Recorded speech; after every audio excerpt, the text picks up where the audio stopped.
ഇവിടെ ശാസ്ത്രീയമായ ഒരു മാസ്റ്റർ പ്ലാനാണ് തയ്യാറാക്കിയിട്ടുള്ളത്. ശബരി റെയിൽപാത, റോപ്പ് വേ, വിമാനത്താവളം, ഇതെല്ലാം ഇവിടെ യാഥാർത്ഥ്യമാകാൻ പോവുകയാണ്. നാം കാണേണ്ട ഒരു വസ്തുത, ശബരി റെയിൽപാതയുടെ കാര്യത്തിൽ അടുത്ത ദിവസം ഒരു പച്ച നുണ വലിയ തോതിൽ പ്രചരിപ്പിക്കാനൊരു ശ്രമം നടന്നല്ലോ. ശബരി റെയിൽപാതയുടെ പ്രാധാന്യം മനസ്സിലാക്കിക്കൊണ്ടുള്ള ഇടപെടലാണ് സംസ്ഥാന സർക്കാർ നടത്തിയത്. സാധാരണ റെയിൽപാതകൾ നിർമ്മിക്കുന്നത് കേന്ദ്ര ഗവൺമെൻറ് ചെലവിലാണ്. കേന്ദ്ര ഗവൺമെൻറ്റാണ് ആ ചെലവ് മുഴുവൻ വഹിക്കേണ്ടത്.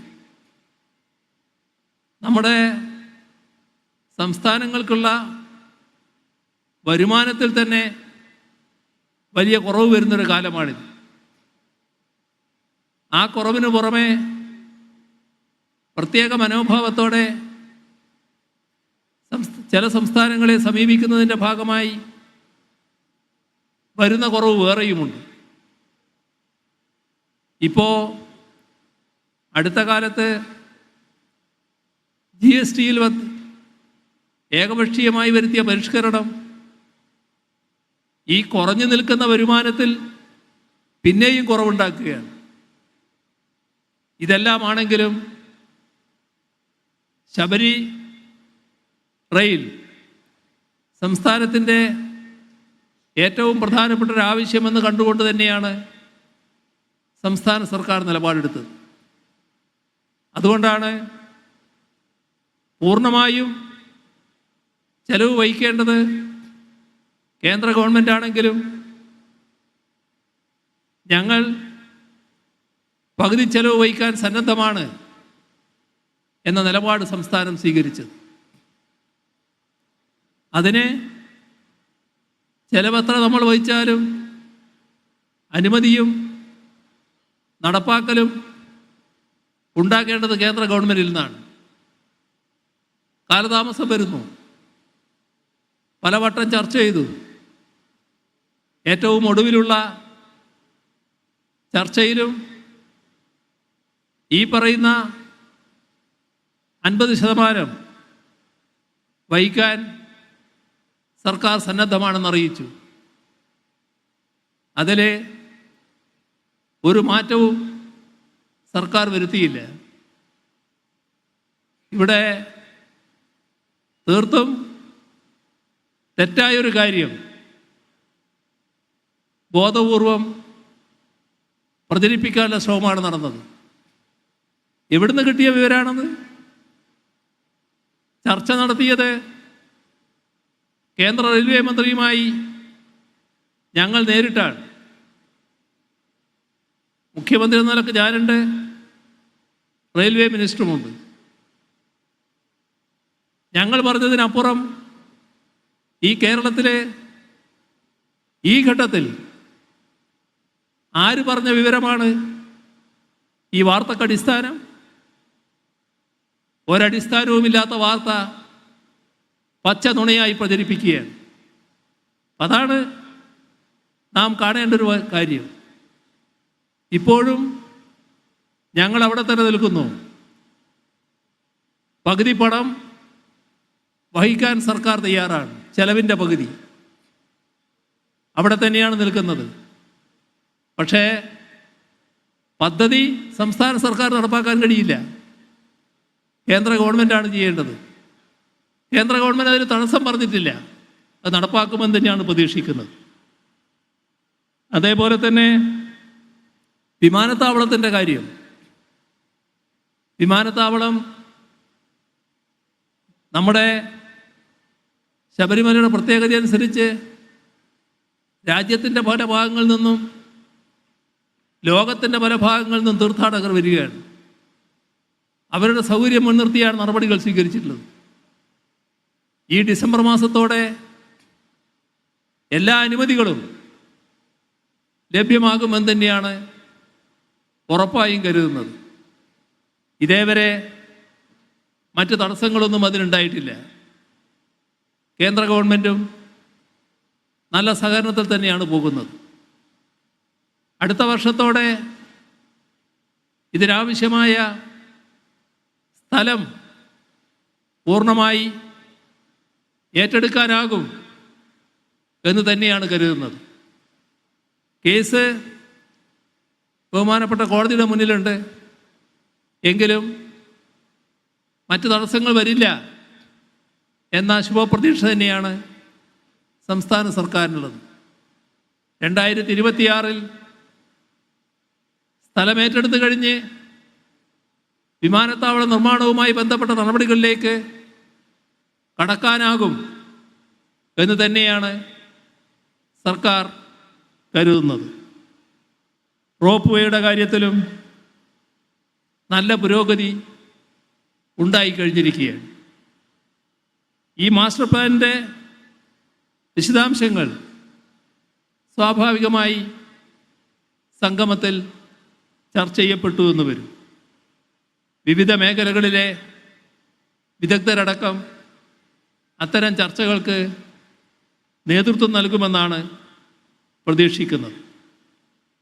നമുക്കറിയാം, ഓരോ വർഷവും ശബരിമലയിലേക്ക് എത്തുന്ന തീർത്ഥാടകരുടെ എണ്ണത്തിൽ വലിയ വർധനവാണ് ഉണ്ടാകുന്നത്. ആ വർധനക്കനുസരിച്ച് സുഗമമായ യാത്രാ സൗകര്യം, പാർക്കിംഗ്, ശുദ്ധജല ലഭ്യത, സാനിറ്റേഷൻ സംവിധാനങ്ങൾ, വിശ്രമ കേന്ദ്രങ്ങൾ, ചികിത്സാ സൗകര്യങ്ങൾ ഇതെല്ലാം ഇവിടെ ഉണ്ടാവണം. എന്നാൽ അതേസമയം പ്രകൃതിയുടെ മനോഹാരിതയ്ക്ക് കോട്ടം തട്ടാതിരിക്കണം. അതിനോടൊപ്പം തന്നെ പരിസ്ഥിതിക്ക് ഏൽക്കാതിരിക്കുകയും വേണം. എരുമേലി അടക്കമുള്ള സമീപ പ്രദേശങ്ങളും ഇതിൻ്റെ ഭാഗമായി വികസിക്കേണ്ടതുണ്ട്.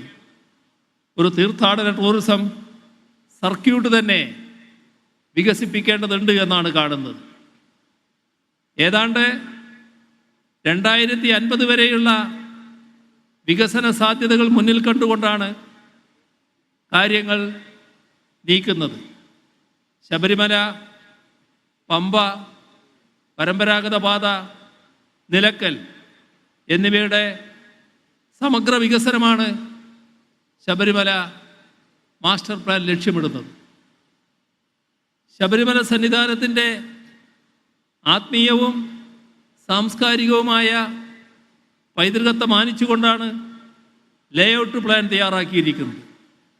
അതോടൊപ്പം സുരക്ഷയും സൗന്ദര്യാത്മക മെച്ചപ്പെടുത്തലുകളും ലേഔട്ട് പ്ലാൻ ഉറപ്പാക്കുന്നുണ്ട്. കേരളത്തിൻ്റെ പരമ്പരാഗത വാസ്തുവിദ്യാ ശൈലിക്ക് അനുസൃതമായ മാർഗനിർദ്ദേശങ്ങളും സവിശേഷതകളും ലേഔട്ട് പ്ലാൻ മുന്നോട്ട് വെക്കുന്നുമുണ്ട്. ശബരിമല സന്നിധാനത്തിൻ്റെ വികസനത്തിനായി 2022-2027 വരെയുള്ള ആദ്യഘട്ടത്തിന് 647 രൂപയും 2028-2033 വരെയുള്ള രണ്ടാം ഘട്ട വികസനത്തിന് 100,02,00,000 രൂപയും 2034-2039 വരെയുള്ള മൂന്നാം ഘട്ടത്തിന് 77,68,00,000 രൂപയും ഉൾപ്പെടെ ആകെ 718,17,00,000 രൂപയാണ് ലേഔട്ട് പ്ലാൻ പ്രകാരം ചെലവ് കണക്കാക്കിയിരിക്കുന്നത്. ശബരിമല തീർത്ഥാടനത്തിലുള്ള ഒരു ട്രാൻസിറ്റ് ക്യാമ്പായിട്ടാണ് പമ്പയെ ലേഔട്ട് പ്ലാനിൽ വിഭാവനം ചെയ്തിരിക്കുന്നത്. തീർത്ഥാടകർക്ക് സന്നിധാനത്തേക്ക് കയറുന്നതിനും സന്നിധാനത്ത് നിന്ന് തിരിച്ചിറങ്ങുന്നതിനും ഒരു പ്രത്യേക സർക്കുലേഷൻ റൂട്ട് പിന്തുടരുന്നുവെന്ന് ഉറപ്പാക്കി അതുവഴി ഭാവിയിൽ ഉണ്ടായേക്കാവുന്ന തിരക്ക് ഒഴിവാക്കുവാൻ ഉതകുന്ന രീതിയാണ് അവലംബിച്ചിരിക്കുന്നത്.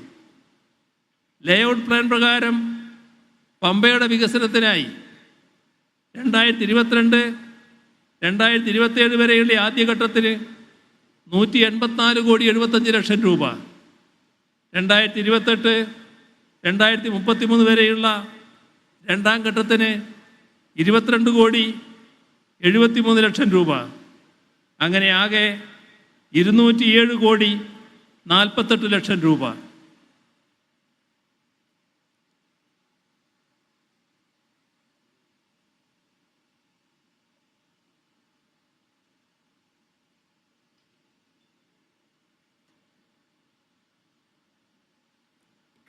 ട്രക്ക് റൂട്ടിൻ്റെ വികസനത്തിന് 2022-25 വരെയുള്ള ആദ്യഘട്ടത്തിന് 32,88,00,000 രൂപ, 2024-26 വരെയുള്ള രണ്ടാം ഘട്ടത്തിന് 15,09,00,000 രൂപ, അങ്ങനെ ആകെ 47,97,00,000 രൂപയുമാണ് ഉൾക്കൊള്ളിച്ചിരിക്കുന്നത്. സന്നിധാനം, പമ്പ, ട്രക്ക് റൂട്ട് എന്നിവയുടെ വികസനത്തിനായി ലേഔട്ട് പ്ലാനുകൾ പ്രകാരം ആകെ ചെലവ് കണക്കാക്കിയിരിക്കുന്നത് 1,033,62,00,000 രൂപയാണ്. ശബരിമല മാസ്റ്റർ പ്ലാനിൽ ഉൾപ്പെടുത്തി 2025-2030 കാലയളവിൽ 314,96,00,000 രൂപയുടെ പദ്ധതികളാണ് ശബരിമല തീർത്ഥാടകർക്കുള്ള സൗകര്യങ്ങൾ വർദ്ധിപ്പിക്കുന്നതിന് വേണ്ടി ആവിഷ്കരിച്ചിട്ടുള്ളത്.